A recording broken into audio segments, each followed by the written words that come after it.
사랑하는 성도 여러분, 어제 하루도 주의 은혜 가운데 평안하셨습니까? 2022년 1월 5일 수요일 아침 매일 성경 말씀 묵상 시간입니다. 다 같이 사도신경으로 신앙 고백하며 오늘 말씀 묵상 시간 함께 시작하겠습니다. 나는 전능하신 아버지 하나님, 천지의 창조주를 믿습니다. 나는 그의 유일하신 아들 우리 주 예수 그리스도를 믿습니다.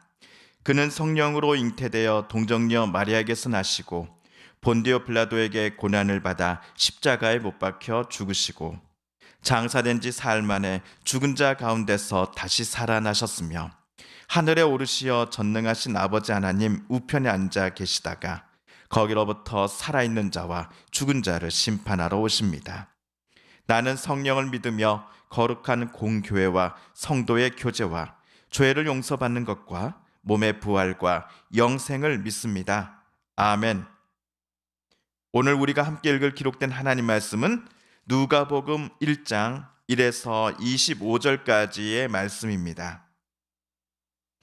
신약 87쪽경에 있는 누가복음 1장 1에서 25절까지의 말씀입니다.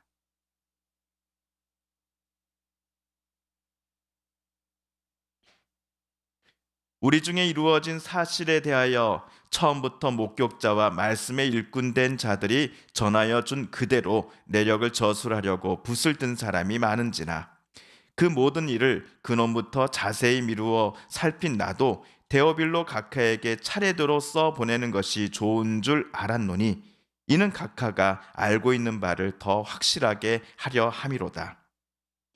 유대왕 헤롯 때에 아비야 반열에 제사장 한 사람이 있었으니 이름은 사가랴요 그의 아내는 아론의 자손이니 이름은 엘리사벳이라.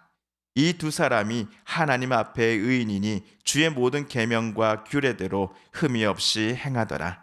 엘리사벳이 잉태를 못함으로 그들에게 자식이 없고 두 사람의 나이가 많더라.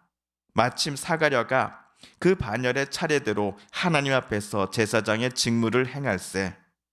제사장의 전례를 따라 제비를 뽑아 주의 성전에 들어가 분향하고 모든 백성은 그 분향하는 시간에 밖에서 기도하더니 주의 사자가 그에게 나타나 향단 우편에 선지라.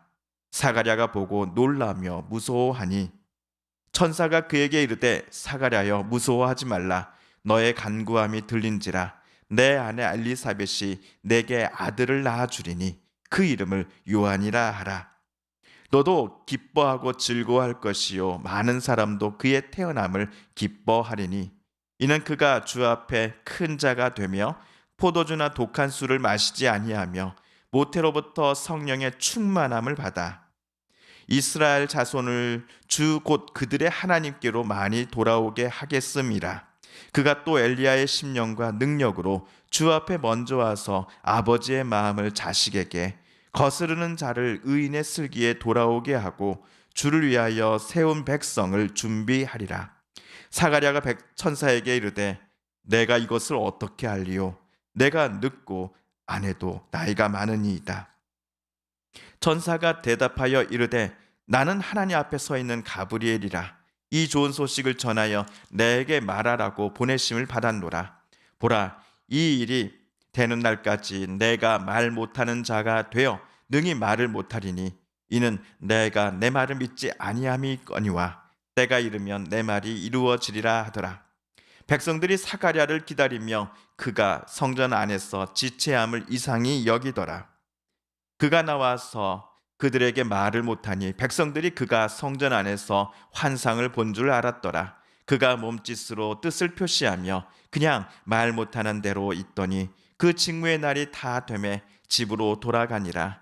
이후에 그의 아내 엘리사벳이 잉태하고 5달 동안 숨어 있으며 이르되 주께서 나를 돌보시는 날에 사람들 앞에서 내 부끄러움을 없게 하시려고 이렇게 행하심이라 하더라. 아멘.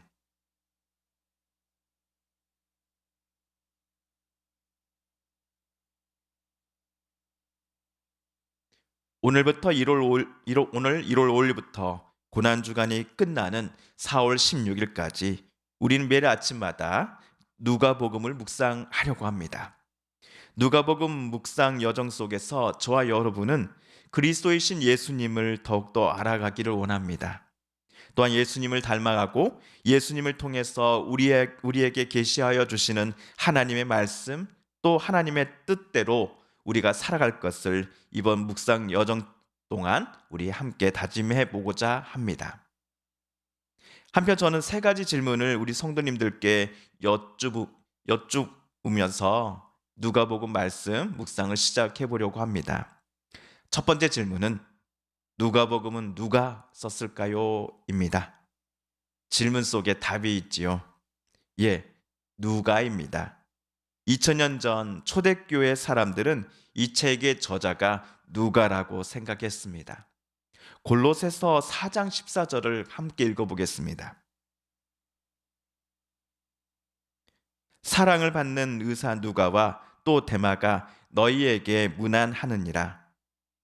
여기에서 바울은 누가를 의사라고 소개합니다. 또한 한글이 아닌 신약 성경의 언어인 그리스어로 쓰여진 성경을 가지고서 누가복음을 찬찬히 보면은 다른 복음서와 비교해 볼 때 의술과 관련된 단어들이 종종 등장하곤 합니다. 그래서 초대교회 때부터 지금까지도 많은 이들이 누가복음의 저자는 의사 누가라고 말해왔던 것이지요. 물론 오늘부터 우리가 읽어나갈 복음서를 누가가 아닌 다른 사람 또는 어떤 공동체일 수도 있겠다라고 주장하는 이들도 있습니다. 그럼에도 어느 쪽이나 누가복음 사도행전을 누가가 썼다라는 점에서는 생각이 같습니다. 그렇다면 두 번째 질문입니다. 누가는 왜 누가복음을 기록했을까요? 오늘 1장 3절을 보시면 누가는 이 책을 데오빌로에게 써보냈습니다. 누가는 데오빌로를 각하라고 부르고 있습니다. 그래서 어떤 이들은 데오빌로가 당시 이스라엘 또는 다른 지역에 파견된 로마 총독이었나라고 생각하기도 합니다. 하지만 역사 기록을 볼 때 데오빌로라는 이름의 로마 총독은 없었습니다. 데오빌로라는 이름을 그리스어로 볼 때 이렇게 나눠 볼 수 있습니다. 데오, 필로입니다. 데오는 하나님이며 필로는 사랑하다입니다. 그래서 학자들은 데오빌로가 특정인을 가리키는 것이 아니라 하나님을 사랑하는 사람들을 아우르는 의미로 이름이 사용되었다라고 추정합니다. 그렇다면 세 번째 질문입니다. 누가는 이 누가복음서를 통해 하나님을 사랑하는 이들에게 무엇을 말하고 싶었던 것일까요? 오늘 말씀 1절, 2절에 따르면요. 우리 중에 이루어진 사실 그리고 처음부터 목격자와 말씀에 일꾼된 자들이 전하여 준 사실들을 데오빌로에게 누가는 말해주고 싶었습니다. 누구의 목격자이며 어떤 말씀의 일꾼이었습니까? 바로 그리스도이신 예수님을 제자들이 또한 따르는 이들이 함께 생활하면서 보고 듣고 가르침 받았던 내용들을 누가는 전해 들었습니다. 누가는 글로 남겼습니다. 책으로 남겨진 결과물이 바로 오늘 저와 여러분이 오늘부터 읽어나갈 누가복음서입니다. 참고로 누가복음은 주후 60년에서 85년 사이에 쓰여졌다고 합니다. 이제 본격적으로 누가복음 말씀 묵상을 시작해 보겠습니다. 누가는 사가랴라고 하는 제사장을 오늘 소개합니다. 사가랴는 헤롯 대왕 시절에 살았고 아내의 이름은 엘리사벳입니다. 예수님께서 태어날 당시 2살 이하의 어린아이는 모두 죽이라 라고 명령했던 그 헤롯입니다. 부부 모두 하나님 앞에서 의인이라고 누가는 소개합니다. 6절에 따른 설명에 의하면 의인이란 주님의 모든 계명과 규례대로 흠이 없이 행한 사람을 가리킵니다. 죄를 하나도 안 지었다라는 말이 아니라 하나님을 경배하고 하나님의 말씀을 따르고 지키는 데 있어서 마음과 태도가 늘 한결같았기에 누가는 이 두 사람을 의인이라고 불렀습니다. 하나님께서 우리를 보실 때 너는 의인이야 라는 칭찬을 듣는 2022년 새해가 되기를 우리도 소망해 봅니다. 그런데 사가랴와 엘리사벳 사이에 무거운 짐이 하나 있었습니다. 부부에게 아직 자녀가 없었기 때문입니다. 오랫동안 엘리사벳은 임신을 하지 못하였고 게다가 두 사람 모두 나이가 많았기에 두 사람에게 아이가 생긴다는 것은 꿈도 꿀 수 없는 일이었을 겁니다. 8절과 9절을 보시면요. 사가랴는 제사장 자기 조 차례가 되어서 주님의 성소에 들어갔습니다. 우리가 출애굽기에서 향을 피우는 분향단을 기억하시지요? 분향단은 성막 즉 회막에서 지성소에 위치합니까? 아니면 성소에 위치합니까? 예, 성소에 위치한다라고 우리 출애굽기에서 배웠습니다. 그런데 그가 분향하는 동안 분향 제단 오른쪽에 천사가 나타난 겁니다. 천사의 이름은 가브리엘이었습니다. 천사를 보고 사가랴는 깜짝 놀랍니다. 그에게 천사 가브리엘은 이렇게 말했습니다. 천사가 그에게 이르되 사가랴여 무서워하지 말라. 너의 간구함이 들린지라. 내 아내 엘리사벳이 내게 아들을 낳아 주리니 그 이름을 요한이라 하라. 그가 또 엘리야의 심령과 능력으로 주 앞에 먼저 와서 아버지의 마음을 자식에게 거스르는 자를 의인의 슬기에 돌아오게 하고 주를 위하여 세운 백성을 준비하리라. 오늘 천사가 온 것은 사가랴 가정에 하나님께서 아이를 보내주실 것을 알려주기 위해서였습니다. 아이의 이름은 요한으로 지어야 했습니다. 우리가 잘 아는 세례 요한입니다.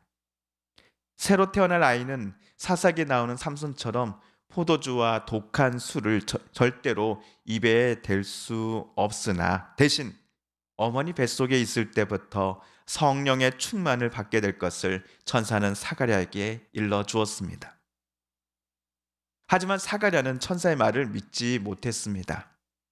부부 모두 나이가 들었었는데 어떻게 아내가 임신을 할 수 있겠는가라고 하는 현실적인 이유 때문이었지요. 하나님께서 아이를 주시겠다라는 선언보다도 사가랴 본인이 판단하는 여러 이유들이 그의 마음을 더 크게 사로잡았기에 그는 천사의 말을 믿지 못하였습니다. 그러자 천사 가브리엘은 사가랴를 말을 전혀 못하게 만들어 버립니다. 언제까지입니까? 사가랴의 아내가 아이를 낳을 때까지 그는 약 10개월 정도를 말 못하는 상태로 살아가게 될 것입니다. 밖에서 기다리던 사람들은 예상했던 시간이 되었어도 사가랴가 성소 안에서 밖으로 나오지 않자 걱정을 하기 시작했습니다. 다행히도 사가랴가 나오기는 했습니다만 그가 말은 못하고 그저 손짓과 얼굴 표정으로만 남과 의사소통을 하는 것을 보면서 주변 사람들은 도대체 안에서 무슨 일이 있었던 거야? 라고 걱정할 수밖에 없었지요. 말을 할 수 없기에 사가랴는 분향단 작업을 할 때에 천사와 무슨 대화를 주고받았는지에 대해서 남들에게는 말해줄 수 없었습니다. 그리고 일주일간의 성전 당번 활동이 모두 끝나고 사가랴가 집으로 되돌아왔을 때 놀라운 일이 그 가정에 일어나게 됩니다. 천사 가브리엘의 말대로 사가랴의 아내가 임신했기 때문이었습니다. 사가랴의 부인 엘리사벳은 자기에게 일어난 이 놀라운 사건에 대해 25절에서 이렇게 고백합니다. 주께서 나를 돌보시는 날에 사람들 앞에서 내 부끄러움을 없게 하시려고 이렇게 행하심이라 하더라. 그동안 아이를 갖지 못한 것 때문에 엘리사벳은 얼마나 큰 상처와 아픔을 갖고 살았을까요? 온갖 수모와 조롱 그리고 자책감과 서러움으로 결혼 이후 엘리사벳은 지금까지 남들의 눈을 피해 살아왔을 것입니다. 하지만 사가랴에게 천사가 약속했던 일이 실제로 일어났습니다. 하나님께서 사가랴와 엘리사벳의 슬픔과 근심 그리고 서러움과 자책감의 모든 짐들을 가져가 주신 것입니다.